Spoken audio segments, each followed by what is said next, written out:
saking pentingnya isu ini, saat jeda pun kita tetap ngebahas soal JHT. Jadi kalau Anda pekerja atau suami adalah pekerja atau istri Anda pekerja, anak, adik pekerja, isu ini jadi penting. Termasuk soal pertanyaan sebetulnya bagaimana akuntabilitas dan transparansi dari BPJS Ketenagakerjaan dalam mengelola uang para pekerja. Pak Jeffrey, itu pertanyaan yang membuat orang bertanya-tanya juga gitu ya.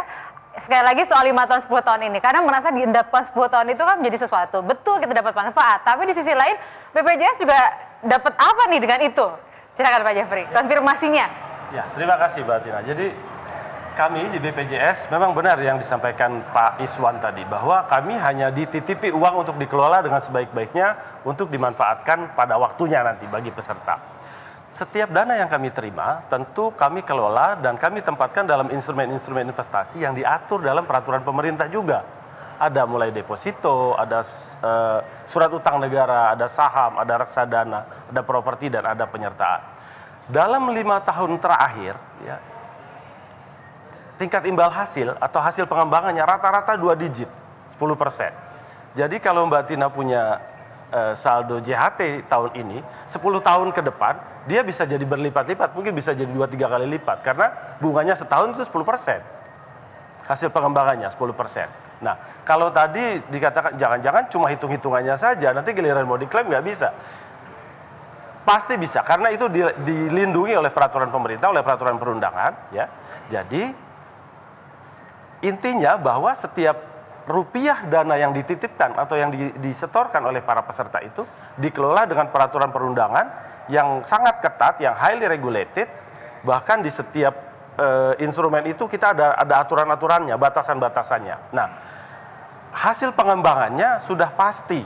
Kita diatur juga di dalam pasal 37 Undang-Undang 40 tahun 2004. Di penjelasannya disebutkan bahwa hasil pengembangan dana jaminan hari tua itu adalah sebesar yuran yang disetorkan ditambah sekurang-kurangnya tingkat bunga deposito.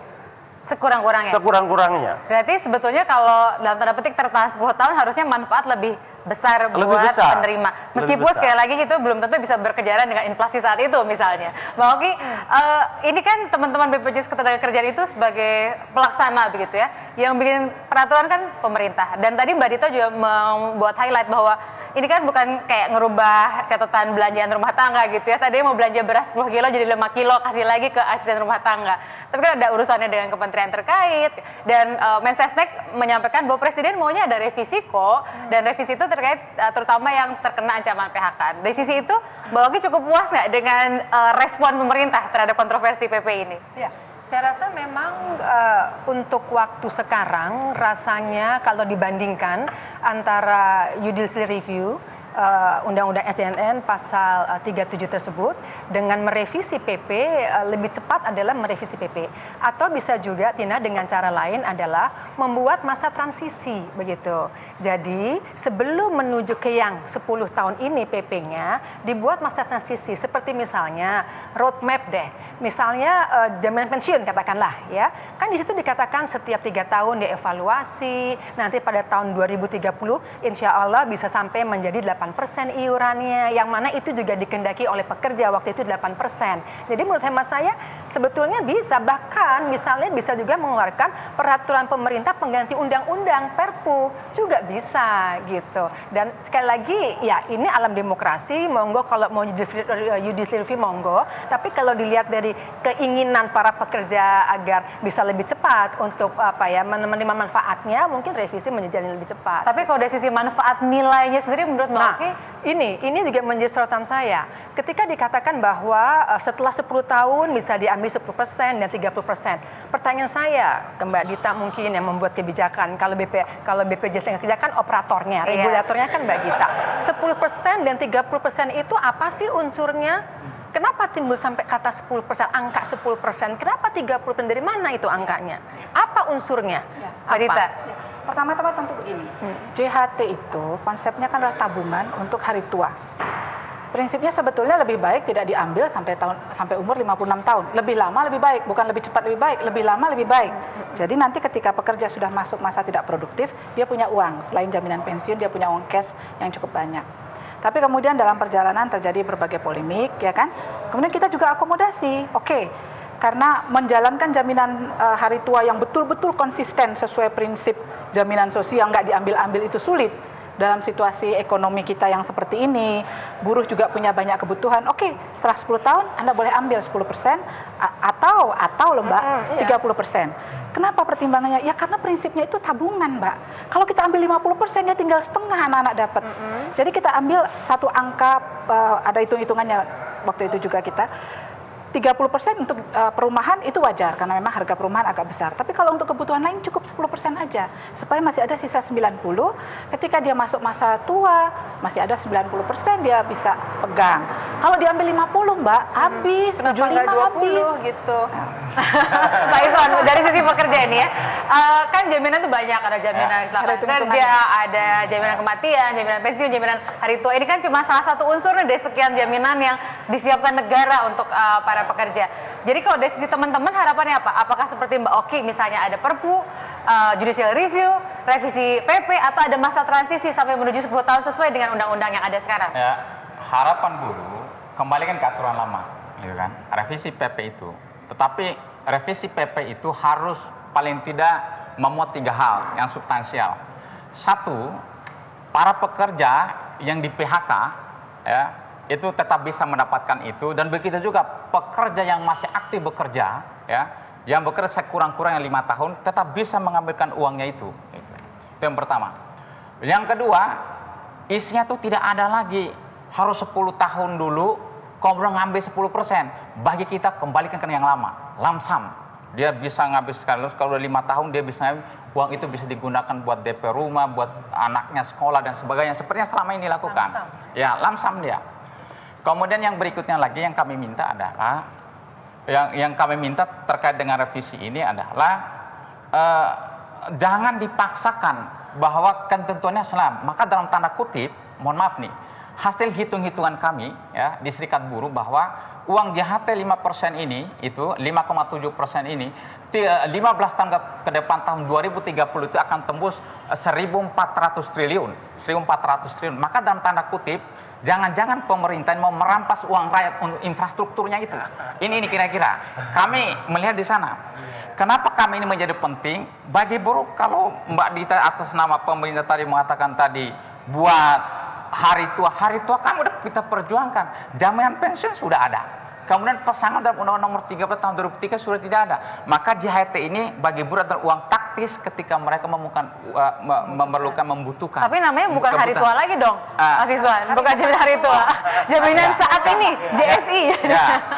Ya kan ini hari tua ini kan, jaminan hari tua ini kan lahir waktu itu kan karena belum ada jaminan pensiun. Kan ini. Jaminan pensiun ada, maka sekali lagi kembalikan aturan yang lama. Saya mau tanya dulu sama Pak Jeffrey, penasaran. Kalau benar 1.400 triliun terakumulasi sampai 2030 gitu ya. Itu kan katakanlah orang nggak ngambil uangnya. Itu boleh dipinjemin nggak sama pemerintah? Seperti dugaannya Mas Iswan, bahwa kemudian bisa katakanlah pemerintah butuh dana infrastruktur 200-an triliun, atau sekarang punya proyek pembangkit listrik 35.000 megawatt, jangan-jangan bisa minjem. Halo Pak Jeffrey, bagi dong kita. Silakan Pak Jeffrey. Ini seperti tadi saya sampaikan, kami melakukan pengelolaan dana, ada peraturan pemerintahnya. Ada peraturan pemerintah dan Undang-Undang 24 itu yang mengatur dana itu harus dipisah. Dana jaminan hari tua sendiri, kecelakaan kerja sendiri, kematian sendiri, dana BPJS-nya sendiri. Masing-masing ini sudah ada peruntukannya. Ini hanya boleh pengeluaran dari dana jaminan sosial. Ini hanya boleh untuk peningkatan manfaat peserta. Kemudian untuk kebutuhan capacity building dari program itu sendiri. Tidak ada di situ boleh dipinjamkan kepada siapapun. Jadi nggak harus khawatir ya teman-teman pekerja dan Mas Iswan. Nah, kalau pengurus dalam hal ini direksi dan dewan pengawas BPJS ya, itu lari dari situ, hukumannya jelas, 8 tahun penjara dan denda 1 miliar. Oke, ada sanksi pidananya. Kang Yayat. Iya, ini menarik ya. Pertama teman-teman buruh melihat apakah posisi mereka itu, di konteksnya kan sekarang BPJS sebagai korporasi, dan melihat apakah buruh itu sebagai komoditas atau bukan, sebagai alat untuk akumulasi modal. Nah, buruh mengatakan itu uang saya, maka hak-hak saya harus dikembalikan. Nah, disinilah interpretasi terkait masalah hak-hak buruh, melihat dia sebagai orang yang harus diwongke atau dia sebagai alat pengumpul kapital. Jadi ada tuntutan sebetulnya di situ. Nah, yang kedua ini terkait masa kebutuhan. Bagi buruh, saya butuh hari ini. Kalau hari depan, dia bukan dalam zona aman sebetulnya. Ketika hari ini saya di PKK, dalam konteks mereka itu, saya menghadapi satu masa ketidakpastian. Saya butuh jawaban hari ini saya di PHK, misalnya saya harus dapat pesangon, saya harus dapat jaminan.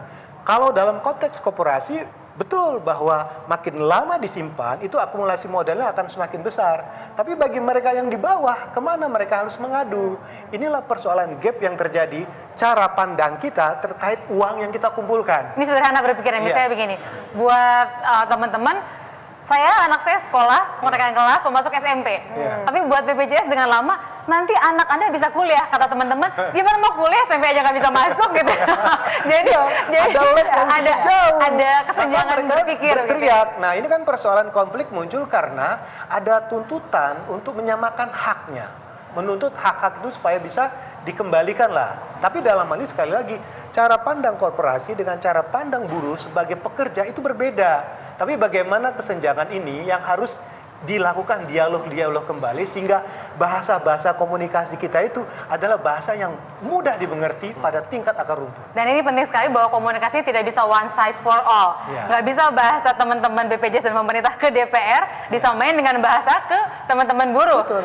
Mbak Dita, kalau dengan kompleksitas seperti saat ini, pemerintah bisa menjanjikan beres berapa lama sih kalau gitu revisinya? Ya, besok kita rapat lintas kementerian dengan Kumham. Kumham sudah menyetujui untuk rapat, kita agendakan Mbak Oki sesuai requestnya Mbak Oki secepat mungkin. Ya, insya Allah 1 minggu lah, Mbak. Ya, 1 minggu, minggu depan udah lebaran. Jadi begini, mudah-mudahan belum ada yang di PHK. Jadi memang yang harus dicatat juga adalah bahwa kemauan pemerintah untuk mendengarkan aspirasi, mau itu lewat petisi ya, mau lewat demonstrasi tetap didengarkan. Jadi justru kalau misalnya dari jauh-jauh hari sebelumnya pandangannya Mas Iswani disampaikan, itu bisa segera kita akomodir. Tapi kan baru last minute ini ya. Tapi nggak ada masalah. Tetap kita dengarkan. Ini ada waktu 1 minggu ya. Kita gunakan semaksimal mungkin untuk revisi. Yang penting Pak Jokowi sudah setuju bahwa 10 tahun itu diberi diskresi ya. Jadi yang berhenti kerja, baik berhentinya karena di PHK maupun berhenti karena mengundurkan diri atau meninggal, itu bisa mengambil tanpa harus menunggu 5 tahun. Baik, kita masih punya kesempatan 1 segmen lagi untuk membahas ini. Tetap bersama kami di Talk News. Ini